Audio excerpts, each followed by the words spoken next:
요한계시록 19장 19절부터 21절까지를 같이 읽겠습니다. 또 내가 보매 그 짐승과 땅의 임금들과 그 군대들이 모여 그 말탄 자와 그의 군대로 더불어 전쟁을 일으키다가 짐승이 잡히고 그 앞에서 이적을 행하던 거짓 선지자도 함께 잡혔으니 이는 짐승의 표를 받고 그의 우상에게 경배하던 자들을 이적으로 미혹하던 자라. 이 둘이 산채로 유황불 붙는 못에 던지우고 그 나머지는 말탄 자의 입으로 나오는 금의 줌에 모든 새가 그 고기로 배불리우더라. 아멘. 우리의 원수 적그리스도에 관하여 아는 것은 우리가 마지막 때에 승리하기 위한 반드시 갖추어야 할 우리의 지식입니다. 적그리스도에 관하여 모른다면 원수를 모르는 것이므로 우리는 그에게 질 수밖에 없습니다. 우리 그리스도인들은 그리스도에 관하여 알 뿐만 아니라 원수 적그리스도에 관하여서도 알아야 합니다. 우리는 지난 2주 동안 적그리스도의 행적에 관하여서 10가지를 보아왔습니다. 그리고 오늘은 나머지 6가지를 보려고 합니다. 그러면 지난주까지 적그리스도의 행적 10가지는 무엇이었는지 먼저 잠깐 다시 살펴보기로 하겠습니다. 첫째, 적그리스도는 등장하면 유대인 등과 7년 평화조약을 맺을 것입니다. 그러나 이 평화조약은 거짓 평화조약이며 전 3년 반 동안만 지속되는 일시적인 평화인 것입니다. 둘째, 적그리스도는 등장하면 유대인들에게 예루살렘에 4번째 성전을 지으라고 명할 것입니다. 그리고는 그는 높이 올라가 모든 사람들에게 신격화되며 4번째는 세계를 하나로 통일시켜 나갈 것입니다. 그리고 5번째, 적그리스도는 땅에 있는 모든 현금과 수표와 카드 등을 없애버리고 666이라는 표를 사람들의 이마나 오른손에 찍게 하여 그것으로 경제활동과 사회활동을 하게 할 것입니다. 여섯째, 그러다가 적그리스도는 어느 날 갑자기 암살되었다가 예수님처럼 3일 만에 부활하게 될 것입니다. 이것은 예수 그리스도를 흉내낸 것입니다. 7번째, 적그리스도는 부활한 이후에 10불의 권세를 장악하고 재생 로마 제국의 8번째 왕으로서 세계를 지배하게 될 것입니다. 그리고 8번째, 적그리스도는 마지막 한 일회의 절반 지점에 가서 7년 평화 조약을 파기하여 버릴 것입니다.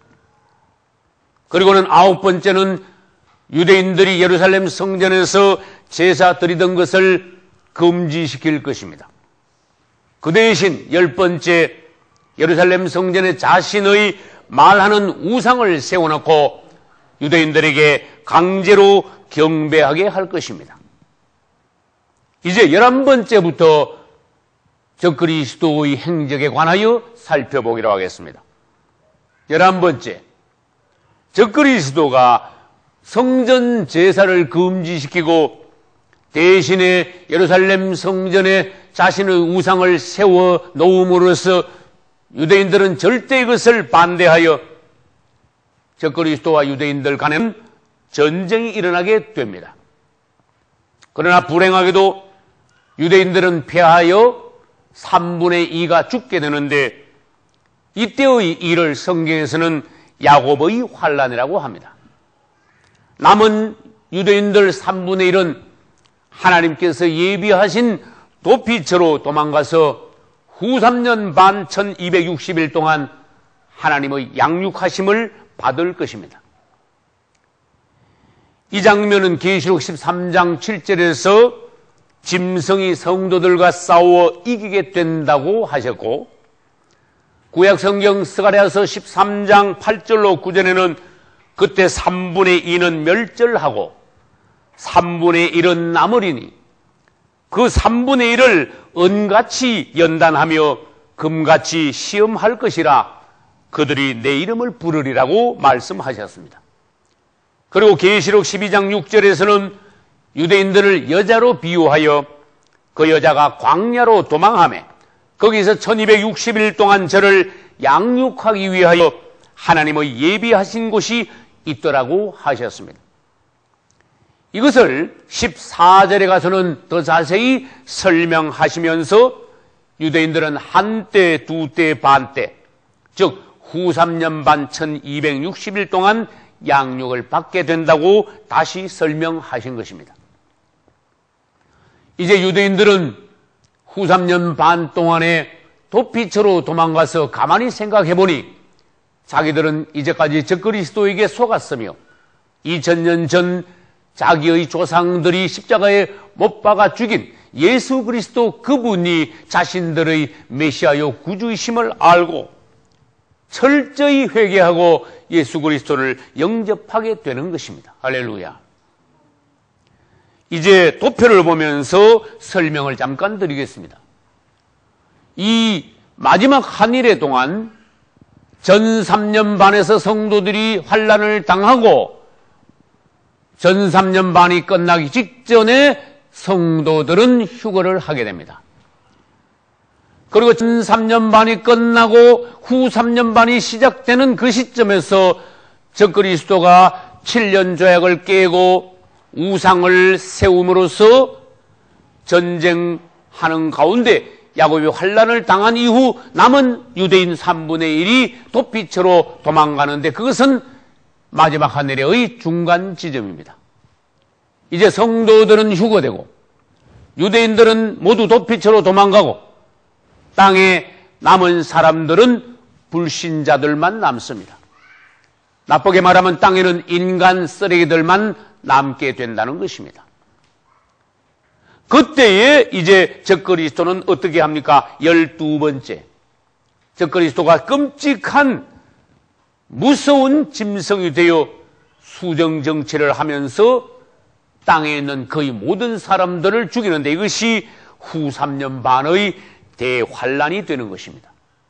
요한계시록 13장 5절에서는 또 짐승이 큰 말과 참남된 말하는 입을 받고 또 42달 일할 권세를 받으니라고 하셨습니다. 여기서 42달이라는 것은 후 3년 반의 42달, 즉 42개월을 말합니다. 적그리스도는 실제로 그의 본색을 드러내고 수정정치, 무서운 통치를 하는 것은 후 3년 반 42달이라는 것입니다. 그러므로 적그리스도를 통하여 이 땅에는 대환란이 일어납니다. 이제 하늘에서는 어떤 일이 있습니까? 하나님의 진노가 땅으로 부어집니다. 하나님의 진노는 후 3년 반에 부어지는데 그것은 5째, 6째, 7째 나팔이며 7째 나팔 안에는 또 7대접이 들어있습니다. 그것이 바로 첫째 화요, 둘째 화요, 셋째 화, 즉 대환란, 하나님의 화요, 하나님의 저주의 심판인 것입니다. 땅에서는 어떤 일이 있습니까? 적그리스도가 수정정체를 통하여 대부분의 사람들을 무참하게 살육하게 되는 것입니다. 그 내용은 요한계시록 9장 1절부터 18장 24절까지 있으므로 참고하시기 바랍니다. 13번째, 적그리스도는 후 3년 반 대환란 동안 사역하던 두 감람나무, 즉 모세와 엘리야를 죽이게 될 것입니다. 모세와 엘리야는 수천 년 전에 있었던 하나님의 종들입니다. 그러나 그들은 유대인들의 구원을 위하여서 후 3년 반 동안에 다시 이 땅에 나타나 큰 능력과 기적으로 하나님의 사역을 수행하는 중 마지막에 가서 적그리스도와 전쟁을 통하여 그 두 감람나무는 죽게 됩니다. 그러나 거기서 끝나는 것이 아니라 3일 반 만에 이 두 감람나무인 모세와 엘리야는 부활하여 승천하게 됩니다. 할렐루야. 14번째, 후 3년 반이 끝난 후에 하나님께서 적그리스도에게 허락하신 적그리스도의 통치 기간이 끝났으므로 적그리스도는 더 이상 이제 권세와 능력이 없어지게 됩니다. 말하자면 바람 빠진 풍선처럼 적그리스도는 무능하게 되어 있을 때 도피처에 도망가서 1260일 동안 하나님의 보호와 양육을 받던 유대인들, 회개하고 예수 그리스도를 영접한 유대인들은 즉시 예루살렘으로 모두 돌아와서 제일 먼저 성전에 들어가 적그리스도의 우상을 깨뜨려버리고 성전을 깨끗이 청소하여 다시 하나님께 예배 드릴 준비를 하는 것입니다. 할렐루야. 도피처에서 유대인들이 돌아와 적그리스도의 우상을 깨뜨리고 성전을 깨끗하게 청소하는 기간은 30일입니다. 그러자 적그리스도가 화가 나서 예루살렘으로 쳐들어가기 위하여 동방에 있는 2억의 군대를 소집하여 진격해옴으로써 예루살렘 북서쪽에 있는 머깃도 평야에 집결하게 됩니다. 적그리스도의 군대가 머깃도 평야에 집결하게 되는데 여기서 일어나는 전쟁을 아마겟돈 전쟁이라고 부릅니다. 그러면 적그리스도가 2억의 군대를 동원하여 머깃도까지 진격하는데 그 기간은 얼마나 걸립니까? 성경에 의하면 45일이 걸립니다. 그 군대가 2억이라는 것은 성경 어디에 있습니까? 요한계시록 9장 16절에 마병대의 수는 2만만이라고 하셨습니다. 그리고 계시록 16장 12절로 16절에서 이 아마겟돈 전쟁의 상황에 관하여서 다시 자세히 설명하고 계신 것입니다. 이제 마지막 한 일에 후 3년 반까지 다 끝나고 유대인들이 돌아와 30일 동안 성전을 청소하고 그 이후에 45일 동안 적그리스도가 2억의 군대를 동원하여 아마겟돈에 집결하여 예루살렘으로 진격할 그 즈음에 놀라운 일이 벌어집니다. 수거한 우리 성도들과 우리의 신랑 예수께서 그 시점에 지상 재림하여 적그리스도의 군대를 파하고 적그리스도와 거짓 선지자를 붙잡아 불못에 집어 던지는 것입니다. 할렐루야. 계시록 19장 20절에 다음과 같은 말씀이 있습니다. 적그리스도와 거짓 선지자가 잡혀 불못에 던지우더라. 이것이 적그리스도의 행적 15번째의 사항입니다. 적그리스도가 예루살렘으로 진격할 때 주님이 지상 재림하시면서 적그리스도와 거짓 선지자를 붙잡아 불못에 던지신다는 것입니다. 그러면 여기에서 도표를 보면서 설명을 드리겠습니다. 이제 후 3년 반이 끝나면 유대인들은 도피처에서 돌아와 30일 동안 성전을 청소한다는 것입니다. 그리고 난 뒤에 적그리스도가 2억의 군대를 동원하여 예루살렘 즉 머깃도까지 진격하는데 45일이 걸린다는 것입니다. 그래서 45일 후에는 아마겟돈 전쟁이 머깃도에서 일어나는데 그 순간에 우리 주님이 지상 재림하신다는 것입니다. 우리는 아마겟돈 전쟁 때 적그리스도와 거짓 선지자가 주님께 붙잡혀 불못에 들어간다는 말씀을 들었습니다. 그러면 2억의 군대는 어떻게 될까요? 우리는 오늘 본문에서 읽었습니다. 요한계시록 19장 21절에서는 이역의 군대는 예수 그리스도의 입에서 나오는 칼에 죽어 새들의 밥이 된다고 하셨습니다. 할렐루야. 그러면 이제 다니엘서 12장 11절에 의하여서 또 다니엘서 12장 12절에 의하여서 이 부분을 도표로 다시 설명해 보겠습니다. 다니엘서 12장 11절에는 미운 물건이 세워질 때부터 1290일이 지나게 된다고 하셨습니다. 다시 말해서 이것은 다르게 풀이하면은 미운 물건, 즉 예루살렘 성전에 세워지는 적그리스도의 우상은 1290일 동안 서 있게 될 것이다 라는 말씀입니다. 그래서 다시 이 도표로 설명드린다면은 전 3년 반이 끝나는 시점에서 적그리스도가 배역하고 바로 그의 말하는 우상을 성전에다 세웁니다. 그때부터 시작하여 후 3년 반 1260일 동안에 성전에 우상이 서 있으며 그 다음 유대인들이 돌아와 30일 동안 청소를 다 한 후에야 즉 우상이 세워지고 1290일 후에야 우상의 모습은 없어지고 깨끗하게 청소된다는 것입니다. 할렐루야. 그러면 다니엘서 12장 12절은 어떻게 말씀하고 계십니까? 기다려서 1335일까지 이르는 그 사람은 복이 있으리라. 할렐루야. 이것은 어렵지만 무슨 말씀입니까? 더 기다리라. 미운 물건이 세워지는 날부터 1335일이 지나기까지 기다린 사람은 복이 있으리라. 다시 말하여 지상 재림하시는 예수님을 만나게 될 것이다. 할렐루야. 이 도표를 보고 다시 한번 설명드리겠습니다.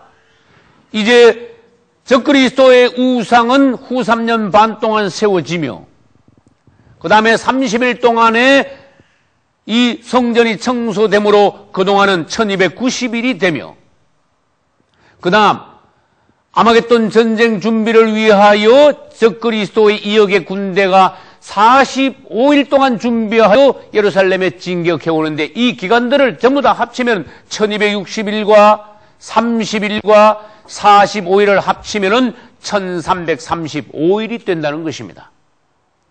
다시 한 번 더 설명을 드립니다. 적그리스도의 우상이 예루살렘의 성전에 세워지고 난 이후 1335일 되는 날 우리 주님이 지상 재림하신다는 것입니다. 할렐루야. 그렇다면은 다른 방면으로 한번 보겠습니다. 적그리스도가 출현하여 7년 평화 조약을 맺고 난 이후부터는 얼마 뒤에 예수님이 지상 재림하시겠습니까? 그것은 1335일에서 1260일, 전 3년 반에 1260일을 더 한다면은 2595일이 되는 것입니다. 다시 설명드리면은 적그리스도가 앞으로 출현하여 유대인 등과 7년 평화조약을 맺는 그날부터 2595일이 지나면 우리 예수님이 지상 재림하시는 것입니다. 주님을 찬양합니다. 이제 우리는 지금은 그 날과 그 시를 아무도 알 수 없습니다. 아들도 천사도 알 수 없고 다만 아버지만 그 날을 알고 계십니다. 지금은 그렇습니다. 그러나 적그리스도가 등장하는 그날은 이야기가 달라집니다. 적그리스도가 출현하는 그날부터는 우리 주님이 재림하시는 날짜가 성경에서 계산되어 있다는 것입니다. 그러므로 우리는 적그리스도가 등장하는 그날을 예의주시하면서 우리 주님께서 오실 그날이 얼마나 가까웠는지 우리는 그것을 다시 한번 상기해야 됩니다. 깨어있는 여러분 되시기를 주의 이름으로 축원합니다. 16번째, 유대인들은 지상 재림하시는 예수 그리스도를 땅에서 구주로 영접하면서 남은 유대인 3분의 1이 모두 구원받게 됩니다. 그것은 스가랴 13장 9절에 있습니다. 남은 3분의 1이 주의 이름을 부르리라. 할렐루야. 그리고 신약 성경 로마서 11장 25, 6절에도 이에 관한 말씀이 있습니다. 이방인들이 구원받는 수가 찬 후에는 온 이스라엘이 구원을 얻으리라. 할렐루야. 처음 구원은 유대인들에게 있었습니다. 그러나 유대인들이 예수님을 버림으로써 구원은 우리 이방인들에게 넘어왔습니다. 그러나 앞으로 장차 곧 이방인들의 구원의 때는 끝나게 됩니다. 이 구원은 다시 유대인들에게로 넘어가게 되는 것입니다. 이제 이 마지막 부분을 도표를 통하여 다시 설명드리겠습니다. 그리스도의 지상 재림과 아마겟돈 전쟁은 같은 시점인 것입니다. 적그리스도가 45일 동안 2억의 군대를 소집하여 아마겟돈 전쟁을 일으키기 위해 예루살렘으로 진격할 그 시점에 그분께서는 지상 재림하시면서 적그리스도의 군대를 파하시는 것입니다. 지상 재림하시는 주님께서는 아마겟돈 전쟁을 통하여서 적그리스도와 거짓 선지자를 붙잡아 바로 불못으로 던져 넣으십니다. 할렐루야. 그와 동시에 우리 주님께서는 사단을 결박하여 1000년 동안 무적행에 가두심으로써 천년왕국을 시작해 하십니다. 그분은 천년왕국 동안 이 땅에서 직접 왕으로서 통치하시면서 이 땅에 하나님의 나라가 임하게 하시는 것입니다. 할렐루야. 천년왕국이 이제 끝나면은 사단이 무적행에서 풀려남으로써 그가 성 바깥에 있는 수많은 사람들을 선동하여 곡과 마곡의 전쟁을 일으킵니다. 이때 하늘에서 불이 내려와 그들을 불사르신다고 계시록 20장 11절로 15절에서 말씀하셨습니다. 이제 곡과 마곡의 전쟁 이후에는 백보자 심판, 즉 최후의 심판이 있습니다. 여기서 심판의 부활이라는 것은 무슨 말씀인가 하면은 휴거될 때 그리스도 안에서 죽은 자들이 부활하여 우리보다 먼저 주님 앞으로 올라가는 것을 첫째 부활이라 하고, 마지막 백보자 심판 때 엄부에 있던 자들, 즉 그리스도 밖에서 죽은 자들, 구원받지 못하고 죽은 자들은 백보자 심판 때 심판의 부활로 다시 부활하여 심판받고 지옥으로 떨어진다는 것입니다. 이 심판의 부활을 우리는 둘째 부활이라고 할 수 있습니다. 우리 주님께서는 심판주로 오심으로써 백보자 심판을 통하여서 모든 인류를 새하늘과 새 땅 새 예루살렘, 즉 천국으로 보내지는 사람들과 지옥으로 보내지는 사람들 두 갈래로 갈라놓으실 것입니다. 할렐루야. 이방인의 때가 끝나기 직전인 지금 여러분들은 확실히 구원받으시고 여러분의 가족과 또한 친지들이 분명히 예수 그리스도 이름 안에서 구원받을 수 있도록 기도하시기를, 전도에 힘쓰기를 예수 이름으로 축원합니다. 할렐루야.